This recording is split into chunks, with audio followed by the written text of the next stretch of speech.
This is the Wheel of Time Spoilers podcast. Aradia, would you like to introduce our guest? So, hi, everyone. Hi, this is AmyLee, a guest Hi, AmyLee. from Denmark. Am I remembering that correctly? Yes. Yes. Also from the part of the world where it is evening, as opposed to the part of the world where it is morning, which is where Seth and I are.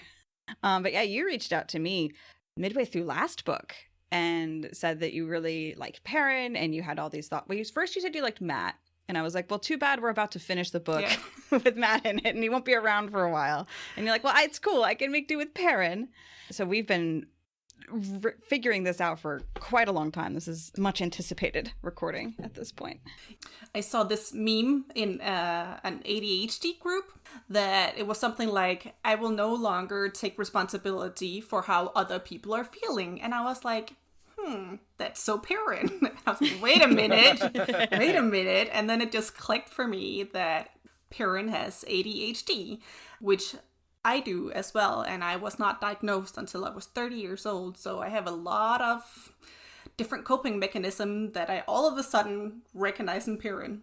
So that's why I was like, oh my god, that's why I've always related so much to Perrin, and I've always taken his side when people say that he's slow and dumb, and yeah. Not that he's perfect, obviously. He has flaws. But let's dig into this Perrin chapter, because these are two not short chapters. A pair of parents. Apparently, a pair parents. A pairing Winning at the pun game today. Yes. That gets a groan. I win. And his pair of women. I guess that's... There's a lot of puns available with Perrin's name. Do they have pears in the Two Rivers? They have apples. I feel like pears get mentioned once somewhere in the whole series. Okay. Maybe. Possibly. They have peaches. Yeah. Poisonous, but... I'm sure pears get mentioned. Yeah, they have to be. Yeah. I think there's a pear of brandy, in some of pear these brandy. chapters. Yeah, totally. I wouldn't mind some pear brandy, but I'm on coffee. I would love some pear brandy, yeah. Not quite noon yet.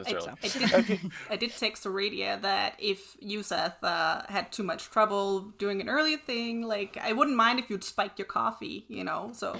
No, I think I should. No, we are having a little bit of a slow start this morning, because I think both Aradia and I are like,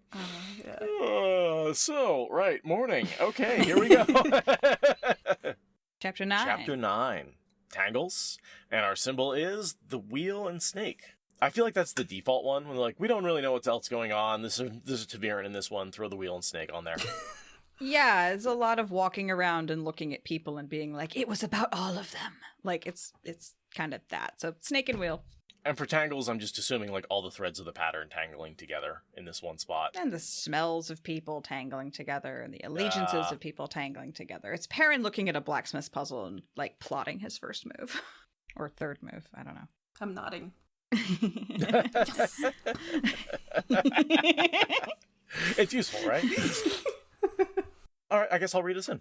Perrin woke before first light as usual, and, as usual, Fail was already up and about. She could make a mouse seem noisy when she wanted to, and he suspected that if he woke an hour after lying down, she would still manage to be up first.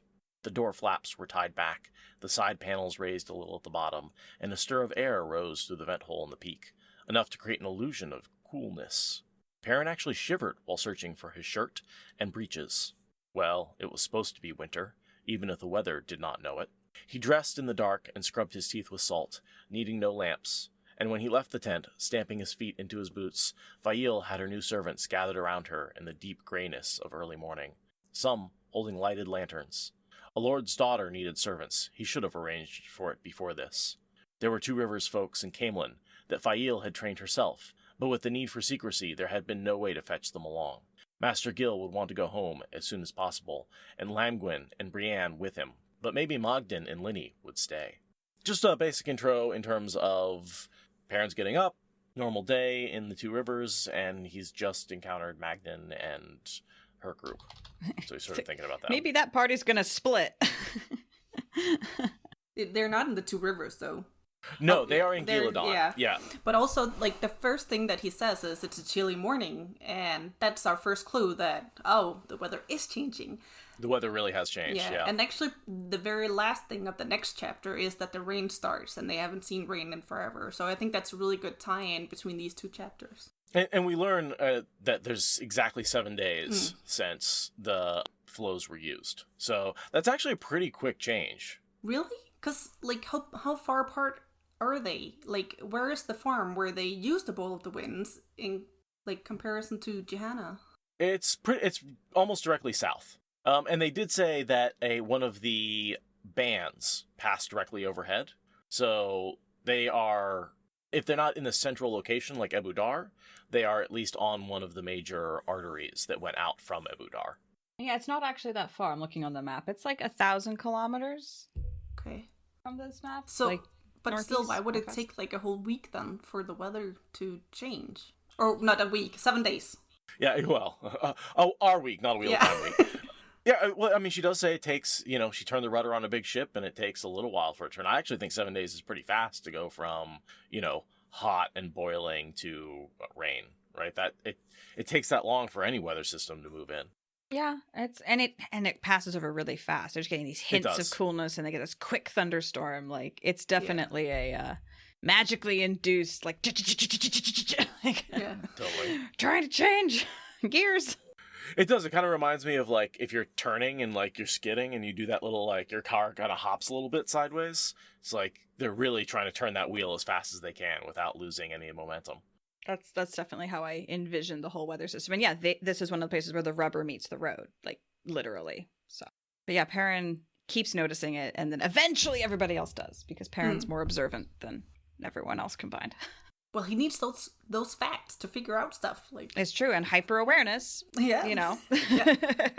So he comes across Aram, who's, as he leaves, who's sitting across the entrance. Would literally sleep across the entrance if he could. Uh-huh. Not Basically, creepy. a hound, He's a dog to Perrin's wolf. Yeah. Think about how the wolves respond to the Tinker dogs and how Perrin is responding to Aram. There's this, like, weird, like, I don't know. It's not quite the same thing, but yeah. His coat is, striped red and white, though the white was a trifle dingy. I feel like that's a little hinting about, striped white and bloody, and the white's getting a little dirty. That's all Aram is. going dark side or something. I think the clothing represent his journey into his descent into being bad. Yeah, I mean, he could be taking care of that white cloth. Like, lots of soldiers run around with white uniforms, white clothes, but he's choosing to let that go. What else is he choosing to let go? And we see that with, like, the white cloaks that become part of Fane, right? The ones who are influenced and get that sort of corruption, it shows on their clothing, right? Very much dirty clothing means corrupted. Like, hell, just in the TV show, we're seeing that with Matt and the dagger, right? Like, he's in a freaking dirty bathrobe for most of that season 1. We'll also see later when we encounter some of Massima's men, and Perrin states that Massima does not value taking a bath and shaving, and that while the clothes are nice, the men are dirty. Yeah. And I feel like Aram's just already falling into that even before he's met with the prophet. Yeah, I hate Massima, but I don't blame him for what happens to Perrin, or from what happens to Aram. Aram is completely primed for that to happen. Like, that's just like a force of nature rolled through and pulled him along. Like, Massima didn't make any special effort. He just picks up people, and Aram is, like, desperately needing a zealot to lead him somewhere. I feel like that's true about the White Cloaks in general as well, right? They have a toxic philosophy, and people who are in trouble pick it up, and gosh, Aram, we've seen so many troubled young men in our society who are ostracized from their pick up violence, and in our society it's generally guns in a school, but with Aram it was sword in an army, and I don't know, he just represents something that's very wrong with masculinity to me. And I think with people that want leadership and people that are lost, and Yeah. it becomes down to, as Caldrick's saying in chat, like, if one person doesn't come along and influence you, like, someone else will. Like, who else will? Like, if Massima hadn't picked up Aram, it could have been Valda. It could have been a freaking Shanshan. When you're lost, you're vulnerable. Father figures are super important to the characters in this story, right? Like, what makes Rand who he is? His father, right? What makes Perrin who he is? Master Luhan, right? Who's a father figure. Matt is a scoundrel because his father, well, I guess he follows his father's footsteps, right? I feel like all of the men. Are you saying Abel Cawthon is a scoundrel? I am. Yeah. The horse trader? Definitely. Okay. Without a doubt. I think he's gone the honest way, but I think he's definitely a bit of a scoundrel at his heart, right? He doesn't know horses that well. Like, horses are expensive. That man's stolen a horse or two in his life. That's all I'm saying. Is that how Matt knows how to get in contact with the horse thieves in the beginning before he, what's his name? The fat horse thief? Vannon. That's a Forsaken? Yeah, Vannon. Thank you. Yes. That is a Forsaken. That's just canon now. We just made Vannon it. Dread. So everyone goes by Perrin from the new group. Magdan doesn't curtsy because she never is used to curtsying. And so Linny's like muttering like, know your place because like you're not a queen anymore. You need to curtsy to the Lord. What's happened with Magdan and Brienne through both of these chapters is that they keep both like behaving like noble women who don't remember that they're not noble women anymore, and Linny's just like, with these freaking children right now. Right. You are blowing our cover. Yeah. But also, it's said that Perrin can smell that they smell of determination, and I'm just wondering, what are they determined to do? Are they like, did they just get a harsh talking to from Fael, and are they determined to put her in her place because we too are noble, or are they determined to keep up with this charade and like act the maid part? And that's what I assumed, is that they were determined to act the part. Okay. They're just really bad at Yeah, it. right, I read that too. They're both they're like, I will survive, damn it. It's like, okay, but tone it down. And for both of them, when they get determined, they become more noble, not less. So they're like, wait, I don't know how to be. Humbleness and determination, they see those as antithetical, but common people know that they don't have to be antithetical. They can go together quite fine. Yeah, it's funny though to see Linny just like head slapping, like, gonna blow our cover, stop. And then so Seth, when we were recording before and we were talked about how Fael and Balwer don't seem to talk, they talk here. They just straight up talking. Yeah, there's a whole them going off, and yeah, I think Balwer's like, let me offer. I don't know if that's where he really offers his services, because it seems like he offers them to Perrin first. He says, I'm going to be your secretary. Secretary, and yours, Gotcha. of course. Yeah. Yeah. Yeah. So he does talk to Fael probably brings it up first. Probably Balwer like offers in a very subtle way, and then Fael like makes the first move, and then that gives him the confidence to then make the first move on Perrin, because Fael's already said we're good. That would be an interesting conversation to see between the two of them, as to like, because they'd both be very subtle with that one.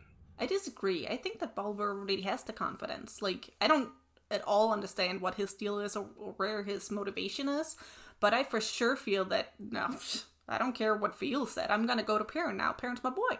Or whatever, you know. Yeah, I guess more confidence that he wouldn't get like promptly kicked out. Yeah, and also in the way that he talks to Master Gil. Yeah. Like, didn't you have something else to do? Scoot. But he gets in as the secretary with Fael. Yes, that's true. First. Yeah. So he does set that up. He is the secretary already. And then he comes to Perrin and is like, I'm also pretty good at some other things, you know. So I don't know how much of that conversation he had with Fael, where he was like, yeah, I'm good at writing and recording. I don't know how much of that I'm good at other things conversation happened over there.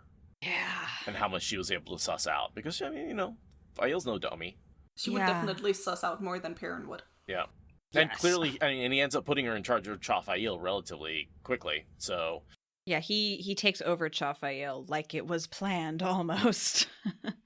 They need somebody, right? Because they have a leader, but they don't have anyone with experience in spying. Right, Fael's learning that on the fly. You know, like she got some basic, like, here's your starter pack on how to be a spy master, but go learn. And Balwer's like, 40 years experience. Well, and we saw her send Chafael into the city to set things up. And I honestly, and correct me if I'm wrong, I think that Fael was trying to set up Chafael to go get Alejandra and bring her back, and she's for pissed sure. Absolutely. that Perrin beat her to the punch. Yes. Yeah. Oh, for sure. Okay, yeah. I was like, Absolutely. I don't think it's obvious in a single sentence, but if you read all the relationship between them, that's like what's going on there, is they're both competing to bring Alejandra back, and Perrin wins that competition. Yeah, and Fael can't be too mad because it's good for Perrin, but it still stings.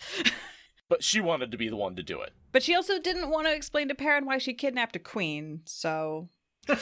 It's Yeah, where there's that. she's in the next chapter. She's really starting to deal with the fact that she's got grudging respect for Berylane and would like her if they weren't fighting over Perrin. And it's like this, you're really seeing how competent she is, because her and Fael are playing the same game, and sometimes one wins and sometimes the other wins. And they do better when they support each other and Perrin. Mm-hmm. I'm telling you, power triad. I would love to see it. Just wish the three of them could just work it out. Ugh, I have so many feelings about that relationship. Ugh. Yeah.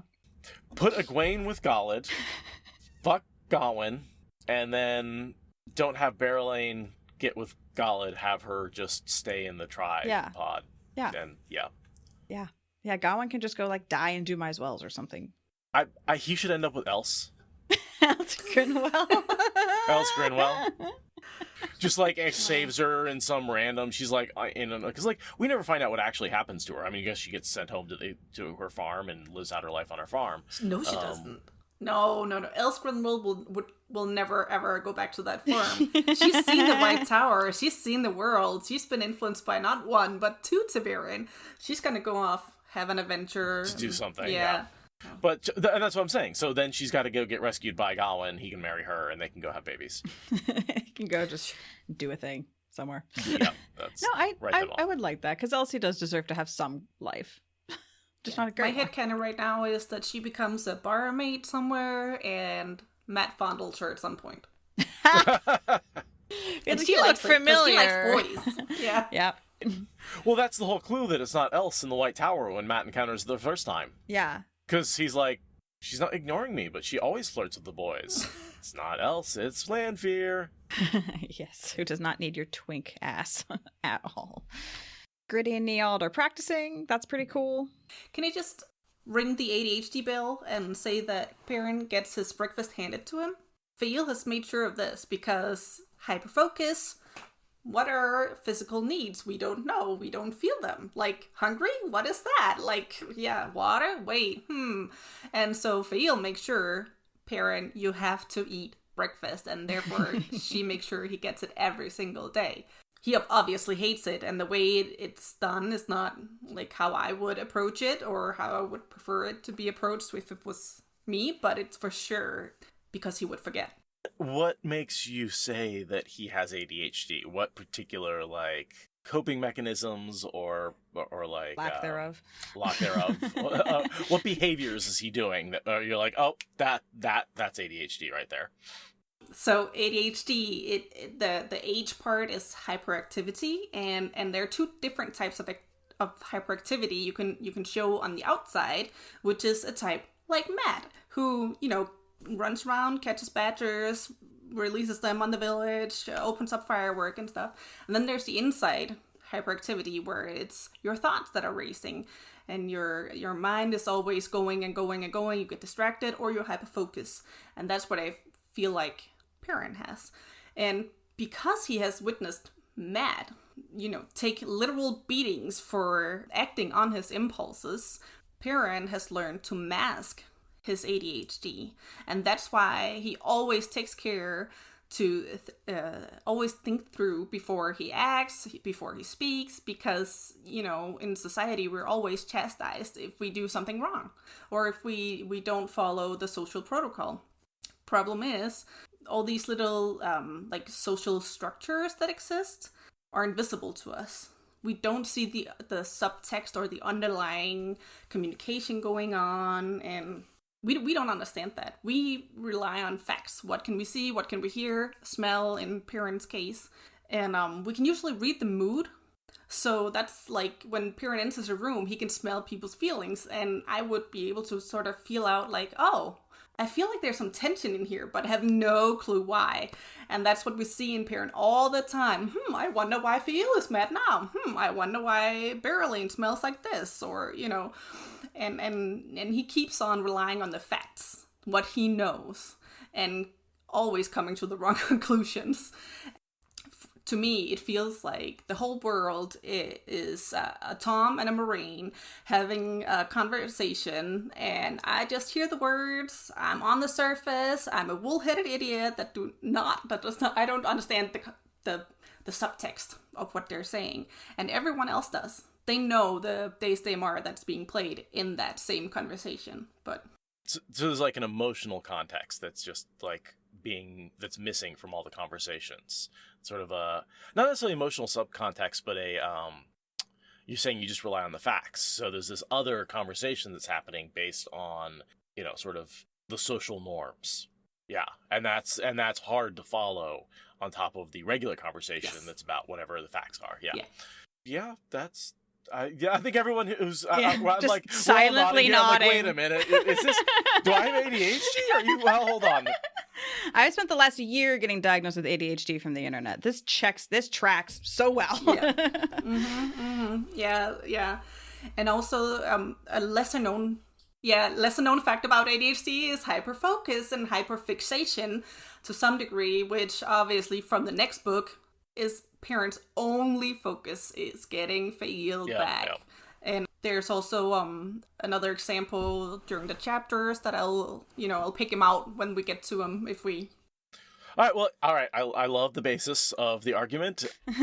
I think it's a great way to because I think it's really interesting to look at our characters through the mental health disorders that they're suffering from: PTSD, ADHD, anxiety, depression, depression. Yeah, exactly. Yeah, all those things. Drug addiction. Right. It just keeps going. Schizophrenia. Yeah, I like that. It's not just her like being overly like, oh, we have to have everything perfect. It's her being like, you literally will not eat unless someone puts food in your face. And yeah, we've seen him do that a lot, where he's just like, no, I've eaten recently, I think, and like he's just fixing a wagon, and it's like, no, you haven't. You haven't. No, that was 12 hours ago. Yeah. That's relatable. And he's resentful. He's like, how dare you bring me food? And it's like, because you don't do it yourself. Like, I know you want to, but... I do feel that Fael is infantilizing him in the way she has approached this issue. Like, if it was me, I would prefer if someone came up, listen, I've noticed you don't eat. I was thinking, could I help you by doing this? Or is there something else that you would prefer that I did in order to help you with this? Or... Yeah, but that's her... Yeah, no, that's their class differences, right? Where she's like, well, we need servants and we need staff and we need staff for the staff and like all that. And she's just like dragging him along into that. I think that's where her execution falls down. It's because it's like, you have a need and I will put a servant on that need. But then she's also using that because the people have a need to serve him. And that's what a lot of this chapter is about, is like, hey, if I'm a farrier, I want to be able to fix the Lord's horseshoes, because if I don't, then if he doesn't need me, I don't have a job. All of a sudden, I'm out on my ass doing nothing. Like, there's a central point of power, and that a lot of this chapter is about Perrin not wanting to accept, using that power. Yeah, not wanting to accept it, but using that power, and the people needing somebody to take authority. And that's, something that I've sort of become more aware of, is how important it is that, like, in a large group of people, it's important that somebody says, we're going in this direction. Because if nobody says we're going in this direction, the group scatters, and that to me is where people are being like, okay, it's not so much that I can't make the decision, but I need one person to point us in a direction. And it's not that I don't know how to fix this. It's just that I want to make sure that I'm fixing it or doing it in accordance with the central plan. And Perrin is the central plan. And sort of that's something he has to accept, yeah. I feel like when he talks about how he needs to make sure the Two Rivers, like, fix their clothing or gets new shoes or whatever, I don't get it. Like, how are they not knowing that their shoes need fixing? Like, Matt has a whole science about this. There are 3 pairs of shoes and this is how you use them. Were they not raised in the same village? Like, why do they need Perrin to tell them that? Like, there are so many other things, and I understand it with the farriers and the horsing of the shoe and the serving Perrin, but just I see. What I'd do is I'd go back to living with roommates. And despite every roommate being perfectly fine to live on their own, when you put 5 people in a house together, you have to establish rules. You have to be like, oh, the trash hasn't been taken out. Why isn't anybody taking the trash out? Oh, I thought you would do it. Or I thought you would do it, right? Like, there's inevitably ends up being tasks that get left behind, especially if you're traveling, especially if there's always lazy people in a group, right? Like, there's always people who are tired in a group. Even, we venerate the Two Rivers as these, like, amazingly hard workers, farmers who never... But, like, that is an ideation. We still have the Congers and the Coplans who suck, right? Like... Yeah, I see your point. I just feel like there are different levels of tasks that need doing. And yes, taking out the trash is within the system that this needs doing, but... Your shoes are your shoes. Those are your feet that hurt because your shoes are wrong, or yeah. Yeah. It's just that, yeah. It's And weird. I'm assuming 99% of those tasks get accomplished on a regular basis. He's just, the whole, you can't pull one over on Lord Perrin, right? He just catches the occasional little bits that gets missed. And part of the way he's doing that is with his enhanced senses. True. It does give him a lot of respect because a lot of people are like, wow, no one else caught that. And he walked in and immediately smelled the liquor on somebody, So there is that like, oh, wow, he's really good at finding out those things those little extra things that make the army that much better, that little spit and polish, right? That's true. Yeah. No, I'm with Perrin and AmyLee. I don't get it. I'm like, like I get your reasoning. The words make sense. Yeah. I would not make a good soldier. It's a performative, right? It's very performative, right? I guess what you're missing is it's not necessarily there to make the army better. It's there to make him look like a leader, to make him look like he's in charge. It's as much about, it's like when the Aes Sedai tell all the little things, make sure to, make sure you saddle my horse. Well, I was going to do that anyway, because I'm saddling my own horse, right? Like, using those sorts of commands of things you were going to do anyway is one way that Jordan establishes these people are good leaders. And then in a crisis, when nobody really knows what to do, you still follow their commands. It's just funny that Perrin isn't doing that deliberately. He's like, these people are crazy. What's going on? He's like doing this thing, but without the deliberateness that like the White Cloaks or the Aes Sedai bring to it. Oh, we can go back to the ADHD, obsession, right? This like, it's not so much that he's leading as he's obsessed with making the camp perfect. Yeah. No, in that way it makes sense, and it makes sense for Perrin to point out these things. What I don't understand is the men not noticing that, oh, I can't actually wear my pants anymore because they're completely torn, or... I spent 3 years teaching in a male boarding military school with a bunch of I know, that's the correct response. That is the correct response. And I will tell you, no matter how the smartest, most intelligent kids would let themselves rot if they weren't inspected on a regular basis.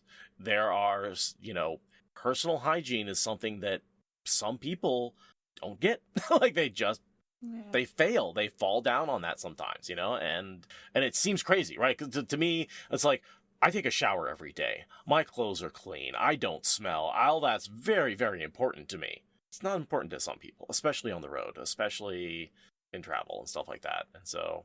As a person who has literally worn shoes and clothes out, this is accurate. Yes, that is very true. It's priorities. It is weird that soldiers would be like that, but the Two Rivers men aren't soldiers yet. They're becoming soldiers slowly and ad hoc, I guess. But there was definitely all of that fighting that happened in the Two Rivers that sort of turned them from farmers into soldiers, but they're still brand new at it. They haven't done the long marches. They haven't done, they haven't fought as a group for an extended period of time. They haven't done a lot of training. Another evidence is how they've set up the camp, that Perrin says, like, oh, it's all haphazardly, like, whatever in the Two Rivers camp, and then at the Mayena camp, it's all, like, organized and planned out and straight lines, and everyone knows who's where and what's what. And so this whole time, while he's been inspecting all of these camps and rivers, he has been ignoring the Manetheren flag and the Red Banner flag, which is, we talked about this in the previous thing, he's leaving them up in order to hide his true purpose, right? Because he's saying, oh, I'm here to reestablish Manetheren, which everyone's like, oh, whatever, another guy creating a rebellion, nobody cares. But if he said, I'm here for the Dragon Reborn, they'd be like, oh no, that's a real problem, right? That's world-shaking events. So he's like hiding his world-shaking attack by being a petty rebellion, I guess. Yeah. Is what he's trying to do. Yeah. In the previous chapter, actually, this is also an example of Perrin and like how he thinks about himself. That he says that this whole plan about the Manetheren flag and pretending to, you know, be one thing when you're really another. He says it's like, oh, if you're a murderer, it's better to pretend to be a thief. Mm-hmm. And I'm like, wait a minute, Perrin, did you just compare yourself to a murderer? Is that how you think of yourself? Like, honey. He's a bit of a murderer. Yeah, he does feel like that about himself at this point. But... Technically. Yeah, no, that's, yeah. But yeah, this is the second day. He's now committed to this plan. He's like, okay, we're doing this. I'm going to not say anything very deliberately. And the Two Rivers folks are all like looking at him, looking up at the flag, smiling, and like, yeah, exactly. And Perrin says, oh my god, am I the only sane one left? And this is a callback. This is something that Matt said in The Great Hunt right after he found out that Perrin could channel. Or no, sorry, Rand could channel, obviously. And Perrin was like, no, leave him alone. And Matt's like, what? Perrin's not, like, go away, Rand. Am I the only sane one left? And later in this chapter, when Perrin's at the Maena camp, he goes through the same thing, and he's like, why are the soldiers reacting to me like this? I am the only sane one left. And that's what Matt says when he finds out that Perrin is a quote-unquote sniffer. Yeah. Also in that's right. Yeah. So. Their minds are all getting corrupted. Meanwhile, he's like holding on to the dagger and, you know, totally going nuts. And just actively corroding. It's fine. He's totally the same one. Right. But like the same thing here with Perrin, right? Like he's changing, he's doing new things, and he's like, no, everyone else is insane. I'm not changing, which is very much like Nynaeve. Nynaeve has that thought later, like she hasn't changed, the world changed. Like he does end the two chapters by saying though, like, I guess I do have to change a little bit. I guess I am changing, right? He does sort of like, I don't have to change, and then by the end he's like, maybe I do, maybe I am. Yeah. Well, in fairness, of the three we just mentioned, he has been married the longest, so. Maybe that adds a little something. Or takes it away. So he sees Shafail hanging around. I love his description of them. Useful as rats in a barn. Yeah, like an absolute problem. Just pests. My father growing up had a bunch of those sayings. Useless as tits on a bull was one of his favorites. Useless as windshield wipers on a goat's butt. But that's a new one. That was a good one. I have not heard that one. That was a new one. Yeah, I'm not sure where that came from. So I appreciate these little sayings like that. So mostly because my dad used to use them to describe me all the time. No childhood trauma whatsoever here. None. Son, he's useful as tits on a bull. Yeah, my grandfather said that. I mean, tits on a boar, but same idea. Yeah. This one's a little more PC. When Balwood then comes in and like, go away, Perrin is surprised that it doesn't make a sound, and he's this light-footed man, even though... And I was just wondering, is this also a Forsaken in disguise, in your opinion, Seth? Balwer? Yeah, I mean, as in an advisor capacity, it could be where he's getting all his information. Balwer's not a bad... My issue is just, like, how in the background he is, right? Like, he takes no credit for anything. Vannon takes credit. Well, sort of. Well, people know he's a badass. Nobody knows Balwer's a badass, right? So he's just too humble to be a Forsaken. But that just makes him more effective. Yeah. An actual spider in the background figuring stuff out that no one notices. His personality would fit some of the female Forsaken. I can't think of a single male Forsaken who would fit Balwer. That's the problem. Yeah, he reminds me of Masana or Moghedien. Moghedien, honestly, more. Masana's more of an administrator. Moghedien's just the plotter. Really? Because I think Moghedien would take credit if she could. Is she the one that delivers the line, the price you must be... Oh, no, that's Grandal. Never mind. Thank you, Grandal. Okay, never mind. He's not a Forsaken. Okay, sure. It could work, though. It could totally work. I mean, Demandred, right? Like, clearly. Yeah, clearly. Very much. But then there's Basil Gill, who's clearly just a nice, innocent innkeeper. Very round, very trustable.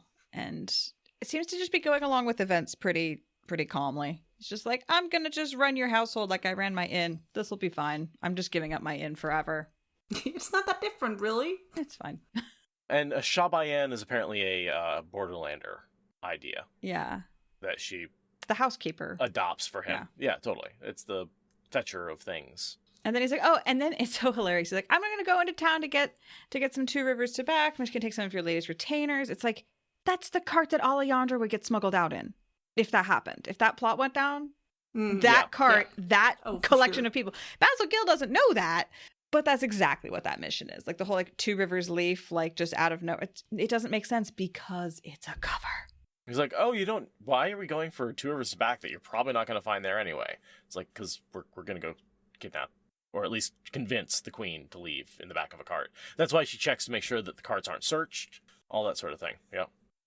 And instead, she gets snuck out as just a lady's maid. And Fael's just like, that's more efficient. Damn it. Yeah. But yeah, Balwer's whole feeling out of Perrin and like not telling him the whole story with the White Cloaks is very interesting, like triple layered conversation.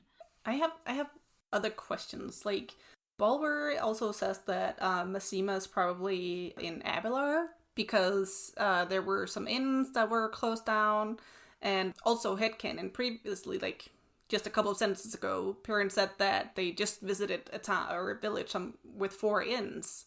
And I was like, wait, did Balwer just say that there were 4 inns that was closed down? Did the Two Rivers party too hard for Massima's taste? Or like anyway, and but also how does Balwer remember the names of these inns? Is it because the White Cloaks were all alcoholics, or like how would he know this? I think he's lying, just straight out. I think he's taking other information he has and just tacking some reasonable story onto it. But if it's not that, he has a photographic memory.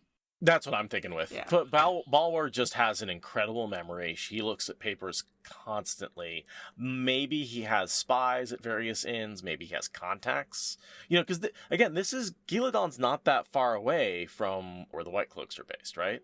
Yep. I mean, bring my map up, but yeah. I gotta have a better head for maps, but... I don't know with that geology degree. Yeah, so, yeah, I mean... they're very close together.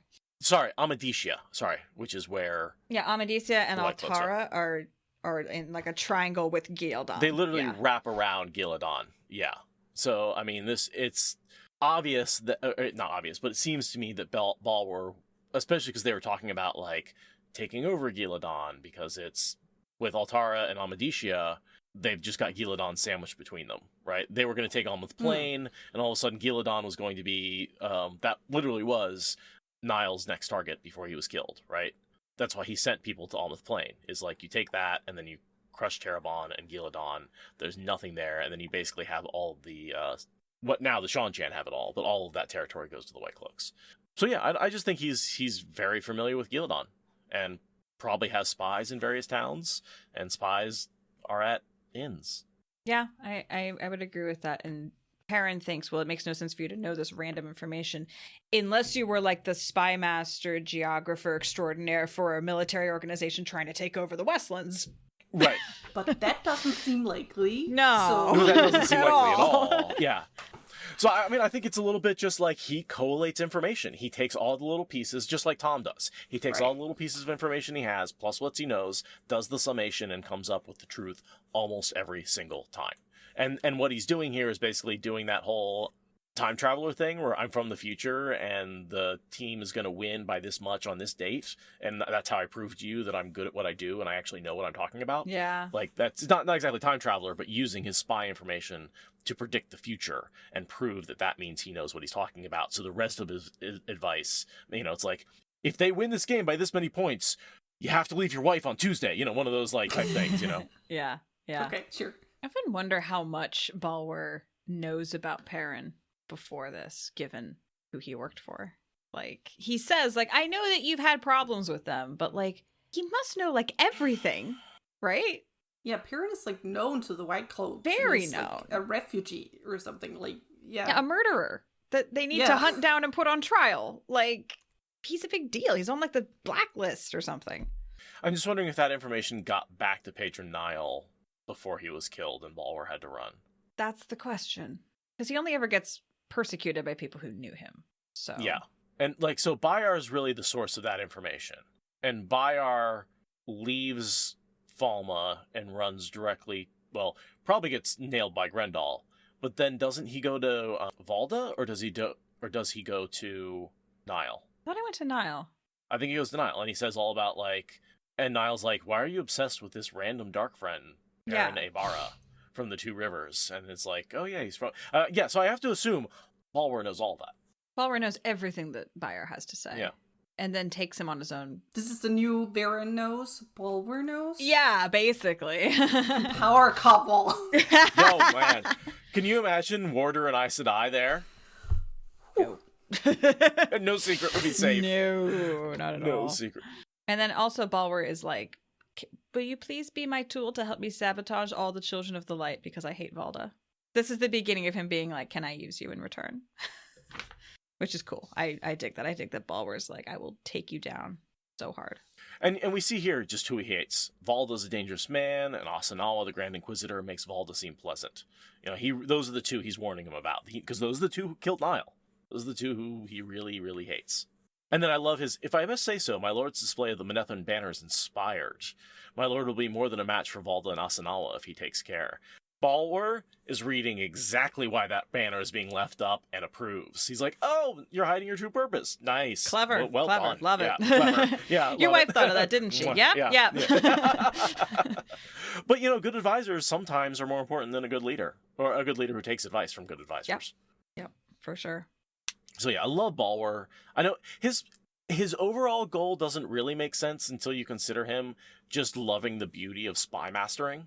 Like, this is a man who loves his craft. He doesn't care who he does it for. He just wants someone to appreciate him. That's all he wants. Yeah, but almost nobody appreciates that about him, as we see with Morghase's party. Because they see Balwer go and, like, huddle with Perrin, and they freak out. They're like, he just absolutely told Perrin that we have the former queen of Andor. Like, do we have to go? Like, do we have time to grab our stuff? Like, panic. They are in panic mode because they're sure that that's what Balwer just did. Meanwhile, Balwer's like, I just moved on from small potatoes to a complete Thanksgiving dinner. Like, I do not care about what is going on over here. There's a great scene later when Perrin's like, I wonder if Balwer ever figured out that Morghase was queen, that Magdan was Queen Morghase. He must be kicking himself for not figuring that one out. We'll all be like... Because Balwer has this incredibly strong moral compass, even though it's pointed entirely in a direction of his choosing. Like, he never saw any reason to betray that secret, so he didn't. Because why would you? Cool dude. Even though he worked for the White Cloaks, and I hate liking him because I'm like, you facilitated I don't know how many crimes against humanity by helping the White Cloaks because of the beauty of their plot. Like, stop being so likable. I can see buying into Pedro Niles, like, someone's got to unite the world for the last battle. Might as well be the White Cloaks, right? Because on the surface, they are the children of the light. They are the warriors of the light fighting against the dark. If you don't know what they do... Yeah, but they've been working together since before the apocalypse was announced. Like, he was complicit and didn't care that he was working for the Spanish Inquisition and a bunch of witch trials. Like, listen, he didn't expect it, okay? That, with any other character, I would accept that. Not with this guy. So you said the Spanish Inquisition. I had to... I blew right past that into logic. Damn it. You did. So, speaking of blowing right past logic, Perrin sends Aram to go hang out with the new group and make friends, which would have been good if Aram needs friends, right? But yeah, this group has secrets, and they are not looking to make friends. Yeah, Perrin's trying to tie up two loose ends that want nothing to do with each other. But also, it's kind of wonderful that Perrin's like, oh, go talk to them, go make friends with them, because, you know, they need to feel welcome and safe here, and you need friends too. And then, like, Aram was like, oh, okay, I'll go talk to them, and then come join you as soon as I've said hello, because that's talking to them. And then Perrin's like, oh, I'm gonna go visit the Aiel, and Aram's like, oh, you know, it might take a while, and this is a callback to way back when you, Seth, and Patrick was talking about how Moraine was trying to guide the boys by giving them options and making sure that the thing that Moraine wanted them to do would be the least bad option for the boys to do. And I feel like that's what Perrin unknowingly is doing here. Well, because I don't think he gets just how much the way of the leaf and Aram's betrayal of it makes the Aiel uncomfortable. No, he knows nothing about that. Yeah, no. But like, oh my god, Aram is everything that the Aiel represent, right?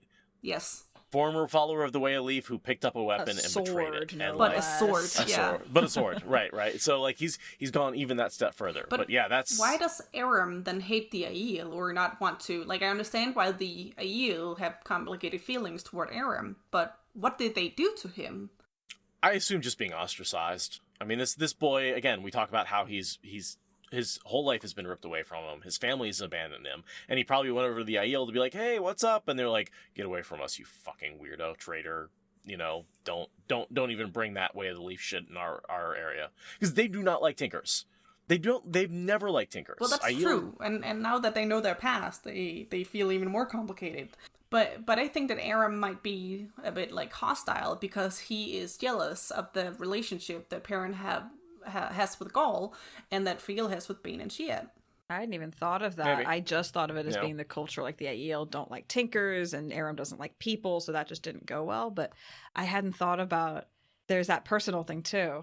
Like, yes, the Aiel not liking Aram is definitely the cultural aspect, but Aram not appreciating the Aiel is like, well, I just don't like anyone, and my best friend Perrin can't have another best friend, especially not one that's Aiel. Now I'm mad at all the Aiel. I could totally see that because I don't see Aram having actually had an incident with the Aiel. It's just got to be more icky, ephemeral. Yeah, also because like Perrin says, if there was an incident, then someone would be dead and it wouldn't be an Aiel. Right. yeah. I mean, yeah, for sure. Although, I mean, we do make Aram out to be almost one of the most badass sword fighters in the series, right? He is amazingly good, and maybe against a generic Aiel, he might actually have won. If anyone could with a sword out of nowhere, probably it would be Aram.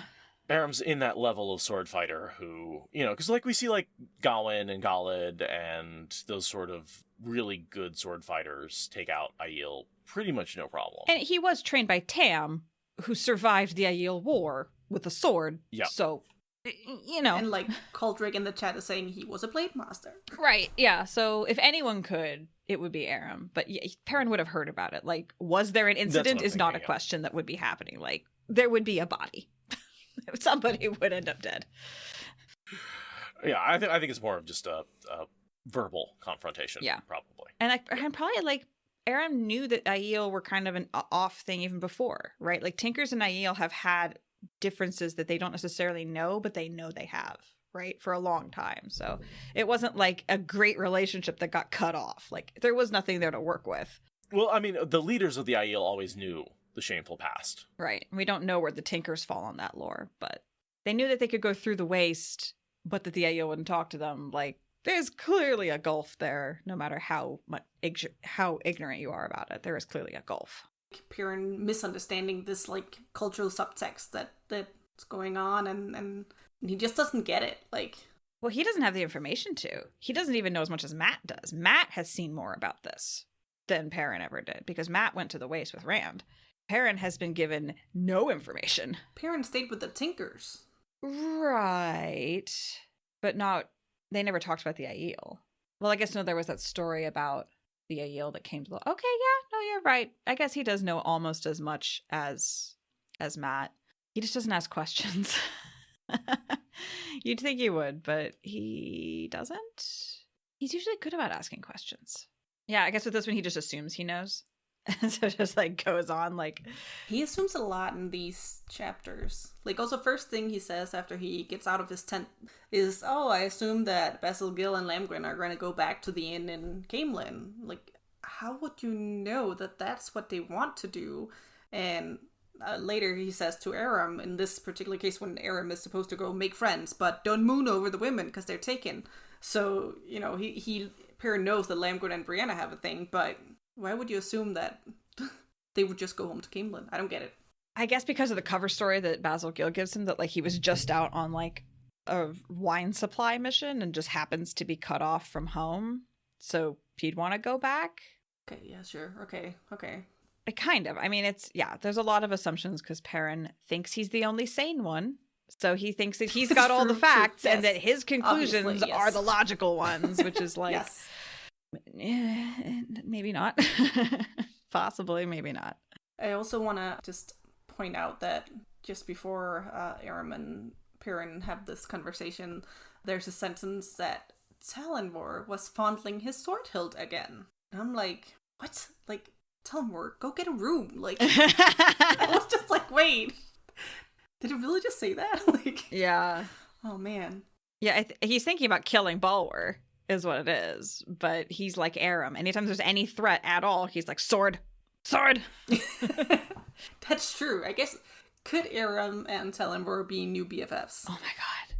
Hey, look, a threat. Let's go kill it. Yeah, let's go kill it. Yeah, honestly, they're both brooding, violence-prone, obsessive men with no leadership.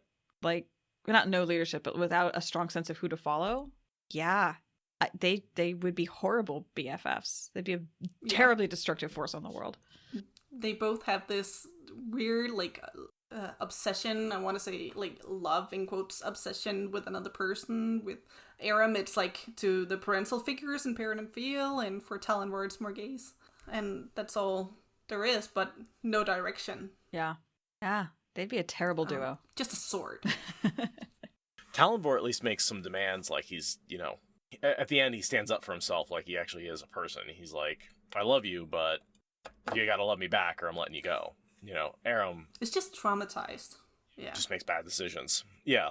Yeah. Yeah, well, I think Talonvor probably had more years to work up to it, you know? That's just kind of who he was. Whereas, yeah, Aram, it's a trauma response rather than a complete personality, as much as I don't think Talonvor has a complete personality. It is more complete than what Aram has. The next thing I have is basically Perrin procrastinating by inspecting the First of Mayen. Yeah, he inspects the Mayenners and lets us reacquaint us with Javi and Narelle, who's a very important, like, D-level character. We get that quote about Manetheren, and not the first time the flag's been raised around here, I'll warrant, but none of those fellows have the Dragon Reborn behind them. It's basically, yeah, I'm doing this. And Perrin noting how he's starting to talk like the Aes Sedai and speaking truths, but not the truth you think you're hearing. And I was just wondering if Perrin had been able to do this way back when in book 1, when he first met Elias, would he have been able to tell that he was lying? And because Perrin can also smell when people are lying, like he does with Basil Gill, can he like sniff out an Aes Sedai telling a different truth? It's one of those things where the emotions aren't like a number, a glowing sign saying this is a lie. You know, there's no lie scent. Right? It's just like, oh, they're anxious or they're trying to be determined while they're, you know. So it's like a lie detector test-ish. Like he can hear the heartbeat like speeding up or something like that. Right. But that could also be due to the anxiety of the test or, you know, just like with a lie detector test, there's so many false positives on those things. They're basically not reliable. Right. And I would think the same thing is true with Perrin, where it's like a lie looks the same as nervousness, which looks the same as, you know, thinking back to your childhood embarrassment in the middle of a boring, you know, session in court, right? And so, like, yeah, I imagine all those scents, you know, get you going, and, like, Perrin can't tell the difference, and he doesn't know why somebody's anxious. Yeah. So that's how I was interpreted, is, like, the smells and the emotions are categories, and it doesn't tell you exactly what they're thinking. Yeah. Same thing with the water bond, right? You can know kind of what the person's emotions are, but you don't, unless you're Andral and Pravara, you can't read the person's mind, right? Which is actually one of the reasons I never really liked the whole, like, they can read each other's minds with the bond. I feel like it jumps over that step of, like, hey, I can feel your emotions and you can feel mine, and I can kind of interpret what that means. And somehow they went from that to just being able to have, like, full conversations in their head. And I never really liked that jump. Yeah, we get like half a page of them kind of calibrating and being like, hey, can you think that again? And can we but they skip over that training montage in like literally half a page. And it should have been like a process of months or years. And after a long relationship. But it's Brandon Sanderson in his Sanderlanche, so we don't get that. So that's, the mental communication there should have been more emotional rather than verbal. There's also this whole thing about the Aes Sedai getting treated like human beings that makes mere mortals uncomfortable, which is hilarious. They were yelling because they were being punished, because they're being spanked like all apprentices are, and that apparently is a big deal. They have to do chores. Oh my god, the Aes Sedai have to do chores. Well, my interpretation is she says, the guy Shine, you have to offer the guy Shine healing for the gash on his face. So something they did was basically what they're being punished for is violence against Guy Shine. What? I don't think so. No, No. I disagree. Because the gash is From is Dumai's a Wells. separate thing. Oh, yeah, probably.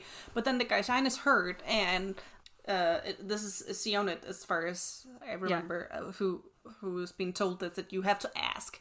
But I think that what she's being punished for is that she didn't ask, and she just went and healed another Guy Shine because, you can't run around like that. Like, let me heal it. I can help you. This is what I do.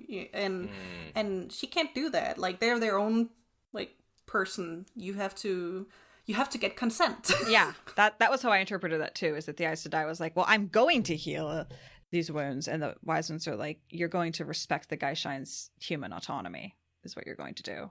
Because we know that the gash is from Dumai's Wells. We get given that as a detail from Perrin, that it is fresh enough to have been from Dumai's Wells and not before. Gosh, how long ago was Dumai's Wells? Like a couple of weeks, a month?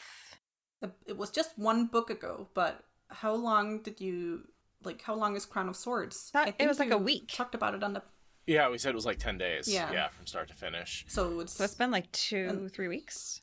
I would think a gash from that time period would have healed up enough that healing wouldn't do anything. No, wait, if Crown of Swords is 10 days, and Crown of Swords ends with the girls fleeing Ebodar, and that was 7 days ago, so it's been 17 days. Yeah, so it would have healed some, but depending on how serious it is. I mean, if there's an infection, an Aes Sedai could heal an infection. True. It's not fully healed, so it could be still... I don't really know where the edge is between... But there are probably more Guy Shine from Dumai's Wells with wounds, so I'm assuming she healed someone, and then this is another one that... Yeah, could be potentially... And I'm sure that they're also being defiant about other things and getting punished for other defiances. I mean, it's Aes Sedai and Wise Ones, like... Absolutely. Not doing their chores, like, I forgot the tea. Well, now I will beat you with a stick. Like, that's how Aiel work. You may go now. You will not listen further, but you may ask Gardine again to let you heal the wound on his face. Remember, if he still refuses, you must accept it. He is Guy Shine, not one of your Wetlander's servants. But was he the one that served the tea in the tent before Sionit entered? Because then she would be in the Guy Shine would be in the beginning of that. Yeah, that's what I'm trying to find, is where he gets described. But I don't have a physical book. I only did audiobook, so I can't really... Yeah, that is his name is only in that one spot in this entire book. But I'm just assuming that Perrin would notice if the Guy Shine serving him tea had, like, an open wound or something. I swear I read that when I was doing my notes for this chapter. No, he takes Perrin's horse. I think he's outside the tent. And I don't... Caldric is saying that there was a mention of a fresh scar on the Guy Shine. Yeah, and I was like, I know I read that line. Damn it. But if it's already a scar, that means that's the person that got healed, right? Wait, the Guy Shine's name is Ghealdan? Like the name for warder? No, Ghealdan. Ghealdan? Something like that. Ghealdan. Oh, okay. Sorry. Names. Yeah. Yeah.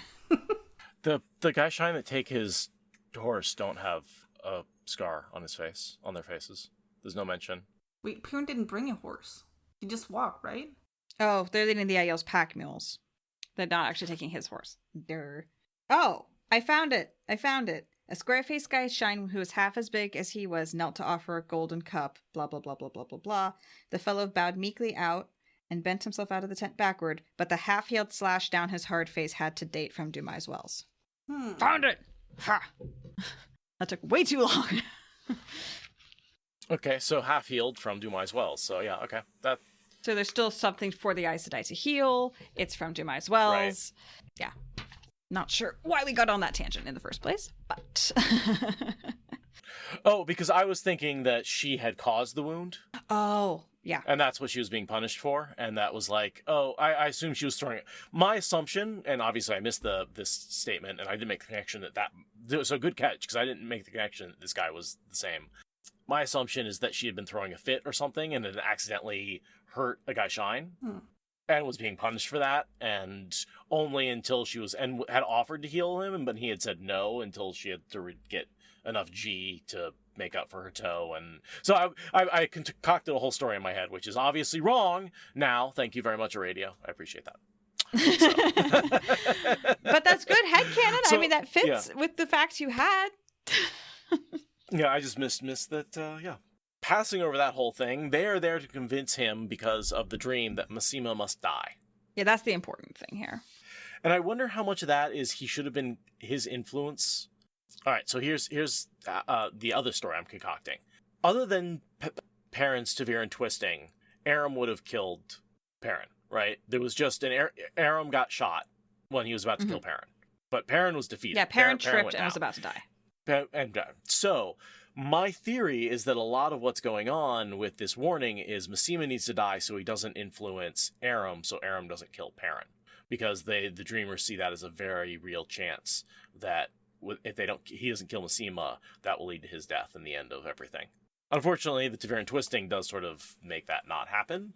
So, I mean, there's a lot of other reasons why Masima must die. He's crazy and he leads a group of insane people. But there's very much prophecy and dream that he has to die.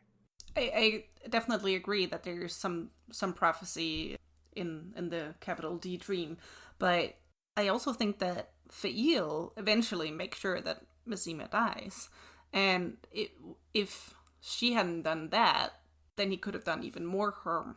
So maybe what they've seen in like the prophecy that they've seen would have happened after the whole Soul Harbor thing, yeah, the whole Malden, getting Fail back.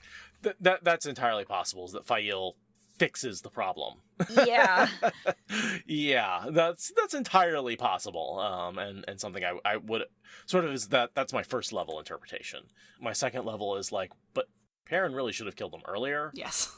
Maybe there's some of the bad stuff that happens between now and when Masima dies has to do with the fact that he is not killed. I don't know. I'm trying to make some connection there that Perrin should have taken action earlier, and that would have prevented maybe Fael getting kidnapped in that whole plot line. I don't know. Yeah, I completely agree that I think what happened was that the Dreamers saw that Masima needs to die. They don't see when, because there's a long period before he has to die, and so he could die as soon as now. Or he could die across however many months, and he just is a problem until he gets killed. And if Fael hadn't done that, then yeah, maybe he would have ended up getting close enough to Rand to kill him. And like Fael literally saved the world by doing that, So yeah, I like what Caldric said about that. Is like, yeah, he exactly what you just said. If Masima had gotten close enough to Rand, he may have killed him. That totally checks out. That totally checks out, yeah. We don't get either or prophecies very often. Like when Min gives us the two either ors, it's like a huge deal. And granted, Min is not the same as a dreamer, but like generally we get given absolutes. Right. We get a lot more dreamer. Mm-hmm. Well, I would actually disagree with you there. The dreamers almost always give us potentials. That's right? true. Like prophecies with Moraine, and dreams are not the same. If you show, they're not the same thing. The dreamers, like, remember with Moraine, it's like we knew that if you came, you would. If on survive, a line came with or you, then everything was fine. Yeah. Right, and if he didn't come, he would die. And there's all this like ifs and thens and buts. Do you think that they're that the Aiel dreamers dream differently from having gone through Ruidian? Because Ruidian shows you potential futures. And that's how Moraine knows and can tell Tom, if blah, blah, blah, then da-da-da, but da-da-da, and I saw that in this scenario, that doesn't work, so don't do that. Only bring 3, and Matt has to be 1, but you cannot tell this to Matt, So she's seen all different possibilities of the future, and right. And maybe the Aiel dreamers also, see potential futures, and in all of them, it's like, oh crap, Masima has to die. Yeah. I think it's a combination of both, right? I think you've got two abilities that both inform the wise women, and we don't always know why they're acting, but they both because the first time they go through that ring Terangrial, right? They don't go through the columns. So they see all those alternate futures, and sometimes it triggers a memory, right? Oh, shit, I have to turn left here or else I'm going to die, because in every future where I turn right, I die. And so that happens sometimes where a wise one's like, holy shit, guys, Terangrial says we have to go, this, there's water here, or I just remembered something. And then there's the other part of that, which is some of the wise women are dreamers, and they occasionally get dreams that they can interpret and be like, hey, I had a dream pertinent. And dreams always seem more pertinent to what's going on now, whereas going through the rings, you only get to go through once, and then you get all your visions, But the memories, they come back, events trigger memories, right? So But then when you go through the rings and you get possible outcomes of multiple events, but yes. What if they then dream and they only dream about one event, but then they are maybe able to dream about multiple outcomes? Sure, yeah. Oh, you mean that, like, if they hadn't gone through the Terangrial, they would only see the one outcome, not the Yeah, then options? they would be more like Egwene's dreams, where, Seanchan are gonna attack the White Tower. I know this for a fact, but, why won't you listen to me? I mean, their visions of many lives may help them interpret the dreams, right? Like, because the interpreting is the hard part that Egwene always fails on. Yeah, I could totally see going through those 3 rings and having that experience be like a quick training experience, like a calibration or something like that gives them a little leg up for the rest of their lives dealing with dreams. Plus, even if they only have one dream, they are each having dreams about that, and they can bring that information together in the waking world and work on it and like crowdsource an interpretation that is more likely to be accurate. The multiple dreamers, that's the thing. Egwene has nothing to compare. She doesn't have anyone to talk to. She has no one to talk to. If every dreamer is having the same dream, all of a sudden that becomes much more significant. Whereas if they all have dreams about the same event with different details, they can kind of fuzz in what the probabilities are without knowing the exact future. Margot says their version of Discord. Yes. He tries to turn conversation back to the Aiel, basically saying, hey, you can't beat them. And their response is, hey, maybe you can learn from them instead of beating them. And their response is, we learn, we teach, and we learn. This is a two-way street. But mostly, this is a two-way street. But if they're going to learn, they're doing it in our framework. They are apprentices, and we're treating them like apprentices. Yeah, this whole conversation with Perrin being like, well, hey, Aes Sedai, don't you know these Aiel women want to kill you? And the Aiel are like, have you met us? Why would you think that? Which, like, reminds me of my irritation with Perrin when him and Rand have their fake fight, where this is what Perrin says to Rand. It's like, you're going to give them to women who would just kill them. And I was sitting there in the podcast episode being like, Perrin, have you met the Aiel? That's not what they're going to do. And it's nice to see the Aiel, like, actually sitting him down and being like, have you met us? No. I'm just going to push the ADHD bill again. So a lot of people with ADHD also have some kind of emotional like dysregulation. So we have like flares of emotions, and it's really hard not to act on them. And so I can imagine Perrin says he smelled that kind of hatred at Do My Wells for these people. And so like, if that was me having that much hatred in me and with my ADHD, that would be really, really hard to manage and to act correctly from. And he does say that, oh, you don't smell like that right now, but, that doesn't really make sense. So I think that's why he is so convinced that eventually, if the Aes Sedai do enough wrong, they're gone. And he can't conceive of someone with that much hatred bearing it and treating them as apprentices now. And it's gone because they have moved on past that shame. Things have changed. He doesn't understand that a lot of that was their own personal shame about failing the Aes Sedai. And now the fact that the Aes Sedai have proven themselves basically incompetent, they're like, yeah, we're beyond that. That's not a problem for us anymore. And these women are just, now they're basically in our care, and we are here to teach them how to be better women. And sometimes in our culture that involves a little bit of spanking. Yeah, I can see that. He does not have any parallel for understanding their level of culture, their Ji'ito, their ability to move on. He's winging it as far as that goes, and just that makes Perrin make a lot more sense. He's like, everyone operates like I do. Nobody else thinks in a different way. So you're gonna be that angry, you're gonna be chopping people's hands off and threatening to leave them by the side of the road pretty quick here, which Perrin does. So yeah.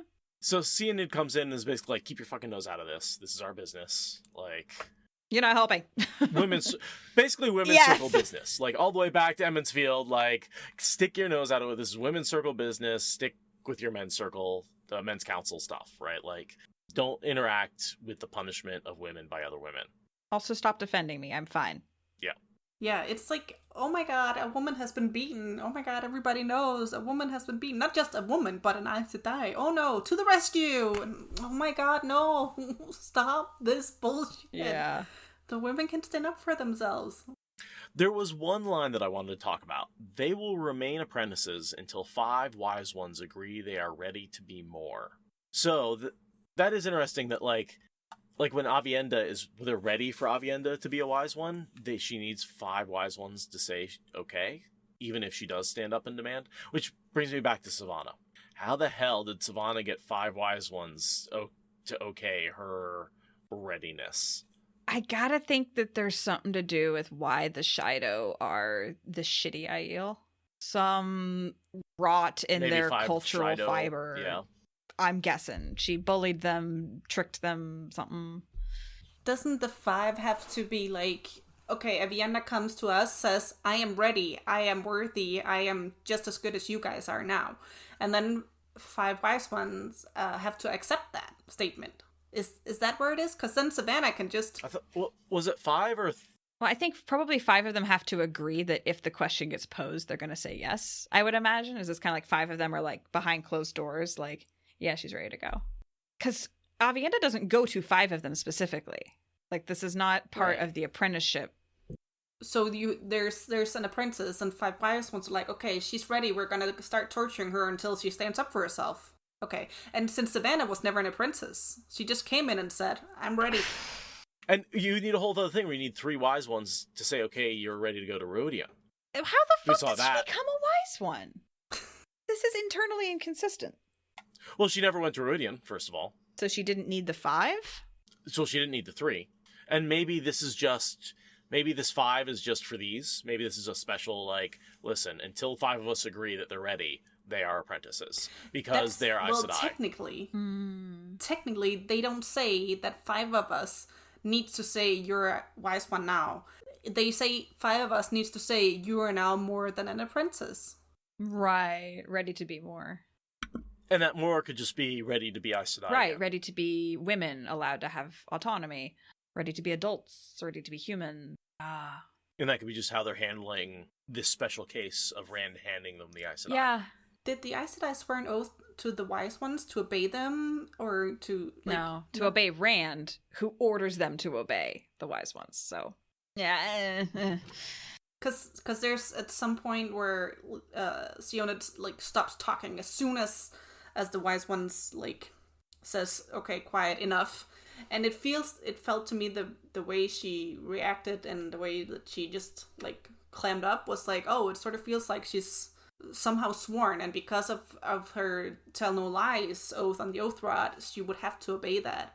And so I was just thinking, if the 5 then say, okay, we release you from this oath to us now, that would mean that they're more than a princess then. But I think with Savannah, it must have been a matter of she convinced the Shido wise ones, and when the Shido wise ones presented a unified conclusion to the other clans as wise ones, they weren't gonna like double check their work, because that like gets away from the distributed leadership of the Aiel. So that must have been how she did it. Somehow fuckery involving the Shido, and then the Shido were presenting that to the other wise ones. Margot is saying that she probably had dirt on the wise ones. I mean, the Shido being who they are and Savannah being who she is, yeah, I don't think she's an isolated incident as far as being a nasty person. And I mean, same with Cooladin and Muradin, right? Like, they both were shitty people, clearly. And Suladric probably wasn't great either. Like, it's just... Muradin, all we know is that he clawed his own eyes out. Doesn't mean he was a bad dude. Yeah. Just that know he was too weak to accept the truth. You can't handle the truth. Yeah. But they were susceptible to Savannah, so clearly they were of weak moral fiber. Not a good way to judge people. We get a drumbeat from the Aes Sedai, from the Wise Ones, everybody. You gotta kill Massimo. I have swore to serve the Dragon Reborn, and the best service I can give him now is to keep this animal from him. Bad enough that rulers know Massimo supports him, worse if they see him embrace the man. And thousands will die if you fail to get close enough to Massimo to kill him. I love that little twist. Thousands will die if you fail to kill him. Not to bring him into the fold. That's what you thought you were doing. No, you were here to kill. And I like that interpretation of, like, he is an animal, do not embrace him. You know, and I feel like that's something we've certainly seen in American politics lately, is like, don't embrace the crazies on your side just because they support you. You do have to write them off, or else you end up with a very extreme base. Jesus, mind you, Jesus just said in the chat, having Massimo on your side is like getting David Duke's endorsement. Basically. This is accurate. Especially because Jesus said it. Who's David Duke? David Duke is a former head of the KKK. Okay, so we get the distinction that Missouri thinks that you can leash a rabid dog and make him pull your dog sled to wherever you're trying to go, which is an issue that will persist in the background for a while. And it's really, Anora's the one who ends up going to him, right? And making sort of the truce. So Missouri convinces her? I think Missouri thinks she can be, I think Missouri changes her mind pretty quick. Okay. Because... So they both change their minds.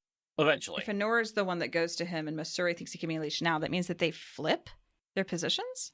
Yeah, Sioned right now, Sioned and Missouri are apprentice wise ones. Right. Sioned thinks kill Massima. Yep. Missouri thinks let's collar him. And Anora, who's advisor to Berylene, I'm not sure what her position is in regards to Massima, but she has agreed to come on this fun adventure to go find him and bring him to the Dragon Reborn. And she eventually ends up going on secret meetings with him. Yes. But at this point, I don't think she has an opinion. Oh, but also, it's funny that you say that, yeah, Missouri thinks that you can collar this rabbit dog that they refer to Massima as, and she also thinks that she can collar the wolf, which is Perrin. They say that. That's true. Yeah. Just like, wait, did she just compare Perrin and Massima? Wait, what happened? Aes Sedai kind of see, I mean, like how Morghese looked at Perrin and was like, this is one of the dragon's henchmen. Meh. Like, some of the Aes Sedai, I think, kind of see Perrin and Matt like that, as just these appendages of Rand, rather than like Ta'Veren and important characters in their own right. So, fetter the dragon through fettering his friends. I don't know. Yeah, I guess that's basically what Berylene is trying to do. She's like, okay, attach myself to the Dragon Reborn. Okay, bubble of evil. Hell no. Going to Perrin next. Right, yeah, totally. Lots of people see Perrin and Matt that way. All right, so Crossroads of Twilight, Celinda reports to Perrin that Missouri and Rovar have been meeting with Massima. They sometimes bring Anora along. Okay. Both Missouri and Anora were meeting with. Wait, who was Missouri and who had gone? Rovar, who I think is her warder. Oh, okay. Sioned is never on Team Massima, should be anything other than gutted like a fish. Cool. Name salad, guys. Name salad is hard. Right, and it's tough when you've got Missouri meeting with Massima. That's close enough. But yeah, so I guess that is she and Anora must be of similar minds about that. I feel like Anora comes around to the kill Massima thing after seeing him a few times. Yeah. I feel like at one point she talks to Perrin. She's like, so I tried to talk to him because I wanted to explore options because I'm a gray, but nope, not going to happen. Well, and that's the whole thing is like he gets really suspicious of her. He's like, you have to tell me why you were meeting with him. Like, that doesn't make any sense. Like, it feels like a betrayal. And she's like, I tried, and he's insane. And he's like, oh, okay. As soon as she was gone, the Six Wise Ones focused on Perrin again. Now, Adara said, you can explain to us why you would put a rabid animal next to the Kara Karn. Only a fool obeys another's command to push him over a cliff, Navarin said.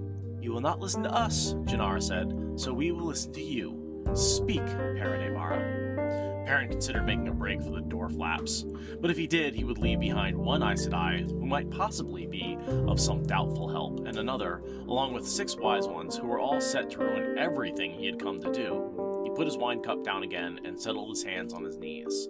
He needed a clear head if he was to show these women he was no tethered goat. Wise of him. Very wise. Wine will not help him. Maybe as something to cover his mouth occasionally when he's like trying to hide, but not as a drink.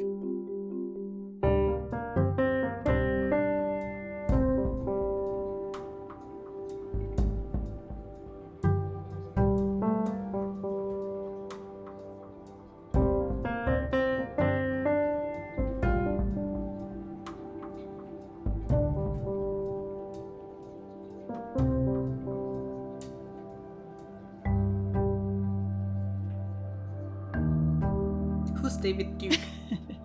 David Duke is a former head of the KKK. Oh, yeah. Yeah. Yeah, he's not good news. No. Yeah, no, yeah. And he likes to endorse candidates.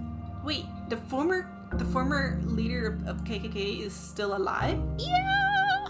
Wait, this existed in, like, what? The KKK is a thriving hate organization, unfortunately. Yeah, it still exists and still has a leader. Yeah. What? Yeah. There's a bunch of them in Oregon, actually. Yep. There was actually a school in Southern Oregon where a bunch of school kids tried to form a KKK charter on school grounds, like last year, I think. Also, a bunch of cops were just called being cops were being caught associated with those groups. Not the KKK directly, but Yeah. That unfortunately doesn't surprise me now that I know it still exists. Yeah. No, there's an incredible movie that came out. Well, it was before the pandemic because I saw it in a movie theater. Yeah, Thingy? and at the end, so they've got David Duke in it the whole time, right? Because he's a leader of the KKK at the time, and then they switch to actual footage from the Unite the Right rally where Heather Heyer died, and like clips of David Duke endorsing Trump. They just like slide right from the fictional film into these pieces of not fictional film, and it feels like it could have been directed for the movie, but you know it's real. It was a really intense moment to end that movie on, and it was already an intense movie. So yeah, Missima and David Duke, I like this comparison. It works frighteningly well, except that I think David Duke, to a certain extent, probably has one or two more brain cells than Missima. Maybe Missima's just insane. I think David Duke actually has plans. Actually, I have in my notes somewhere that if you're not with Missima, you're against Missima, and that fits into this conversation pretty well also. Mm-hmm. Jesus, okay. Yeah. Wow. But yeah, to Margot's point in chat, while Seth stops breaking his studio, Oregon is the only. the clamp came right off my desk with my mic, and my whole mic just fell onto my. So I guess I must have unclamped it. So let me fix that. Oh, it's all good. But yeah, fun Oregon history. We're the only state in the United States that was admitted with a whites-only clause to the Union. We tried to make ourselves a white utopia state in the aftermath of the Civil War. A bunch of Southerners were like, well, if there weren't black people around, then we wouldn't have these stupid wars. So we'll make a state where you can't be black. So you get sundown towns and like all kinds of interesting legislation that says no black people. Wait, you mean if you didn't kidnap, like, a whole bunch of people and bring them over to be your slaves, then there wouldn't have been a civil war? Huh. Yeah. Also, there wouldn't have been in America, but, you know, it's a thing. So yeah, Oregon has, it's hilarious how much like Eugene and Portland are like, we're so liberal. And then it's like, gonna need a little American history. Because, no, you weren't. It's, like, there's still, like, housing deeds up here that are, like, if they hadn't been rewritten since the 60s, it'll say, like, you cannot sell this house to black people. This is the thing people are still finding in deeds to old houses that they're having to be like, okay, we're correcting that. It's, yeah. Holy shit, that's insane. Like, I'm not saying that racism doesn't exist in Denmark, it definitely does, but I'm still, like, just blown away by the fact that KKK is still existing. And I am totally not qualified to be a part of this conversation, being privileged and my skin color. Yeah, so it's good stuff. I feel obliged to know it because I live in Oregon. But yeah, it's living in the U.S. But yeah, I was blown away by finding out some of the history of Oregon, especially around the gold rush and the treatment of Chinese immigrants.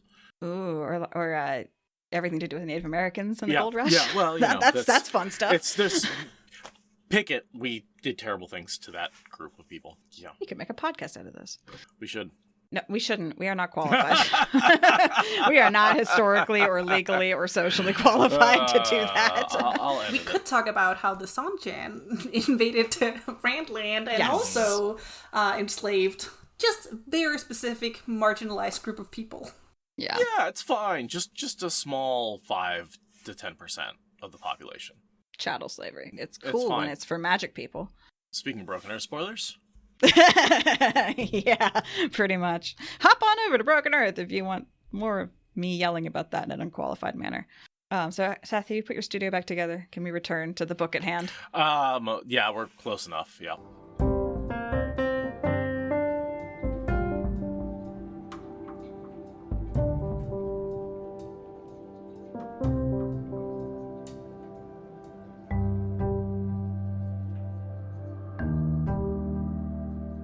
But before we get into that, like, tell us about how you found Wheel of Time. Oh, yeah. And, well, we and the have to ask podcast our and all of guests. that. Our guest questions, yes. Yeah. When I was 20, my boyfriend at the time had the first couple of books. And so I started reading the first one, could not get into it. But then during the fall of 2008, I was out with the flu. So I was like, okay, I guess. And then it hit me. And I was hooked. And I read through them. And we broke up. And I had to give him the books back. And it was very sad. And and yeah, and then a year later, the next guy I started dating, he also had the books, and I was like, yes, score, and he's long gone too, but the books have stayed, like, they're, and I automatically thought everyone knows the Wheel of Time, just because, like, the two first people that were close to me did, and they don't. But I've tried to spread the word, and then back in, I guess, 2017 on Facebook, the general Wheel of Time page had a post about the podcast, and I was like, oh, okay. And What Spoilers is actually my gateway podcast. At the time, yeah. I've heard that. Yeah. I've heard that, yeah. At the time, I followed the link to your webpage and downloaded individual episodes to listen to them. Wow. Yeah. Wow. And then, a couple months later, my friend was like, why don't you use one of the million apps for podcasts? I was like, oh. And then it just appears. Yeah. It's magically appears in your app, and you don't have to do anything about exactly. it. The magic of RSS feeds. Yeah. Yeah, this was in like August and September of 2017 that I started listening. Oh, wow. Yeah. Okay. So you've been around for a while. Yeah. Yeah, and in the beginning, I joined the Discord back when the live recording text appeared in the general chat channel. That's old so school. I got up in the mornings and it was full of a conversation that I did not understand. Yeah. There's a reason it got its own channel pretty quick, because people were like, what is going on? I remember when Tuesday was Pet Pig Day, and now, thank God, pets have its own channel, so they don't get drowned out. Yeah, people walk into the Discord and they're like, why is it so complex? I'm like, there's a reason. Yeah. There's a channel for every one of those channels exists for a reason. Whether it's because we got flooded with pet pics or because it doesn't make sense to have a live recording channel in general, all those, yeah, definitely. So I definitely understand it, but I also remember when all the audio channels came along, and then I think right around the time when the Missport channels got integrated, was like, oh, it's too much now, and my ADHD perfectionism wanted to keep up with everything, leave nothing unread, and it got too overwhelming. So I took a break from Discord for like a year and a half, and then for various reasons, I'm now giving it a go again. There are other servers also that I'd like to be part of, so. The one thing, if anyone's overwhelmed, that you can mute categories. Yes. Entire categories. And that's in categories. So there's a reason they're in categories. Yes. So you can just right-click and say mute and never think about that category again. And also mark all as read. Mm-hmm. Yes. Oh, so yeah. satisfying.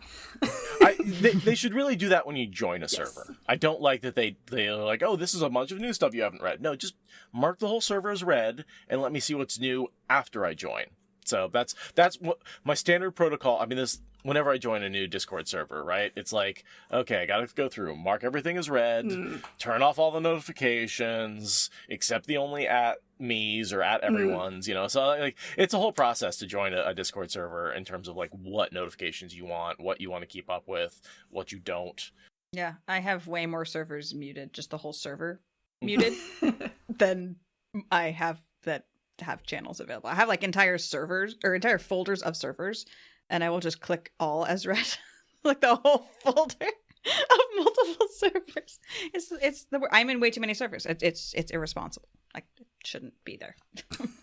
Well, I love being able to be there in other content creator servers, but I can't keep up with all the various content creators. There's so much. And I think that's what everyone has to tell themselves, that yes, FOMO is real, but it's okay, you can handle it. I can handle not reading every single thing that goes on in this server, right, or even in this channel. That's okay, And it used to be possible, but it's a big community now with a lot of content creators and a lot of YouTubers and a lot of podcasters and a lot of fans, and there's conversations that cross servers. I mean, it goes nuts. It's a little out of control, but everyone's really excited about the TV show, and so I think there's been an explosion over the last couple of weeks. It's beautiful months, chaos. years. Yeah, it's beautiful chaos, but it is, make no mistake, chaos.